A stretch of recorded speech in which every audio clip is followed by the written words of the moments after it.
And now is another just-in-time lesson. I want to make sure that you know about for loops, generators, and guards. And that's because we're going to be using them in the to-do list application. So the first thing to know is that every for loop begins with a generator, and a generator is some source of data, and that can be a list or a stream. And the simplest possible one here I show is a range. So let's go ahead and take a look at that.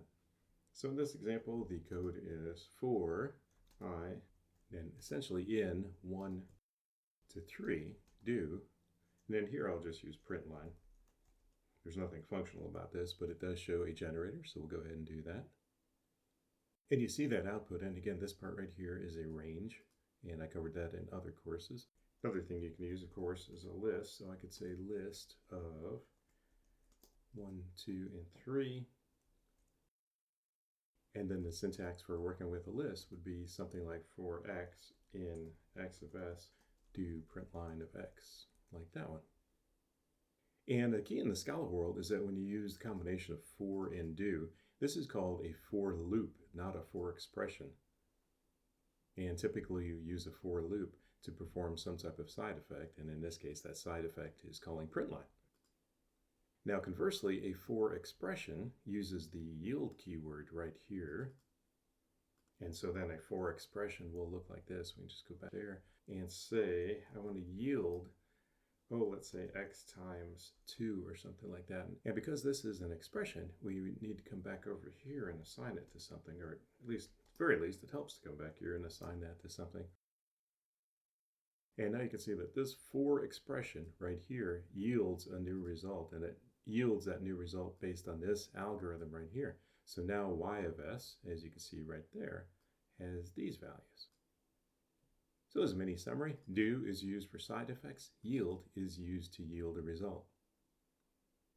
And down here, I show in the book that because the for expression yields a result, you can often use it for the entire body of a function. And that's just what I do in this example. I won't repeat that, but I just wanted to show that here. Another thing I note in the book is that in a for expression, you can have as many generators as you want. So here I show this example. So I say for I in 1 to 2, for j in 3 to 4, and k in 5 to 6, yield this result right here, I plus j plus k. So I'll give you just a moment to think about what you think that this does before I hit enter there. Okay, so the way this works is that these are just like having nested for expressions. So it's like this is the outer for expression, this for expression is inside of that one, and then this one is inside of that one. So you can imagine this one starts with 1, then it comes down here and it runs j, and assigns j to 3. Then it comes down here and assigns k to 5. So that's how you get the first sum. Right here we're doing the sum of those. The first sum is 9. And then the next thing it does is it's going to increment 5 to 6 inside of here. So it keeps this one at 1, it keeps that one at 3, and it increments that one to 6. So that's how this result becomes 9. And after that, now that this for expression is exhausted, it comes back up here again. It says, well, I'm going to keep this one at 1, and now we'll increment 3 to 4. And then we'll start over again down here with this one being 5. And unfortunately, these numbers aren't great. I could have chosen something better. But 1 plus 4 plus 5 is 10, and that gives us this one. And then the same thing happens. This is 1, this one's 4. This one increments from 5 to 6, and that's how this one becomes 11. And there might be a better way for me to show this. And what I'm thinking is I could try to return a tuple right here. So instead of returning the sum of those 3 numbers, I can just return the 3 numbers. So let me hit enter and see if we get what I was expecting, right? And there we go. So now you can see every iteration through the loop. So as I mentioned, the first one is 1, 3, 5, and that's because we're going right down this column here. In the second one, we increment this value from 5 to 6, so that's what happens right here.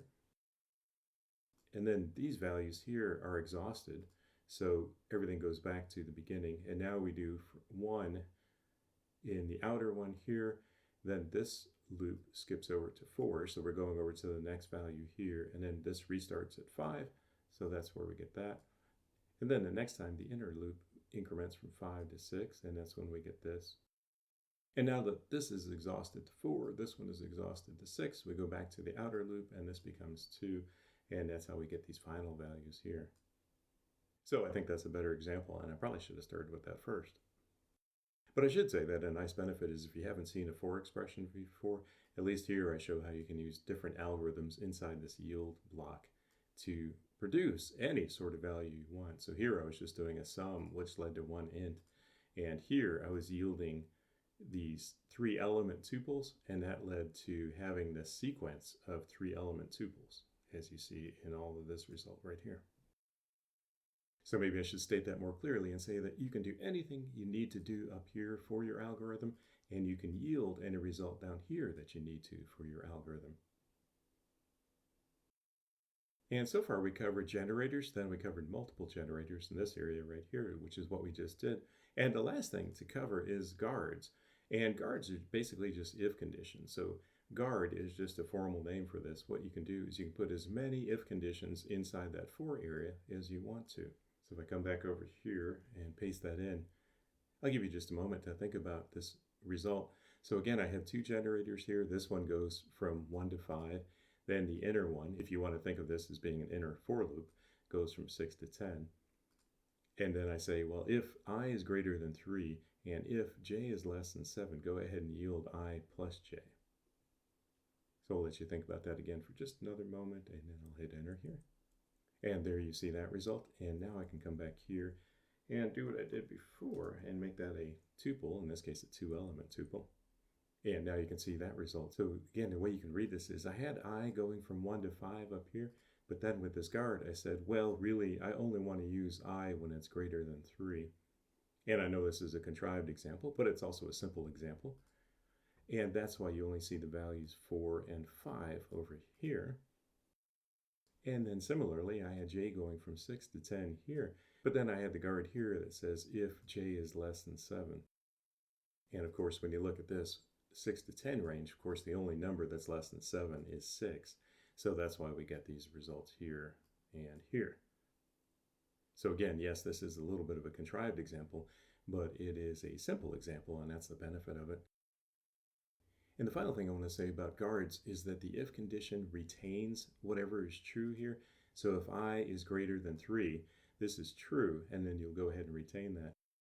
So you can think of that as reading if I greater than 3, then you can imagine a then being over here. So you can either think about this retaining the values where these are true, or you can imagine that there's the keyword then right here. And I think that's a little bit easier way to think about this or to remember that. And to expand on the thing that I mentioned before, now you can have as many generators up here as you need for your algorithm, and you can also have as many guards as you need here for your algorithm. And then you can yield whatever you want here, as in this example or as in this example here. You just yield whatever it is you need for your current algorithm.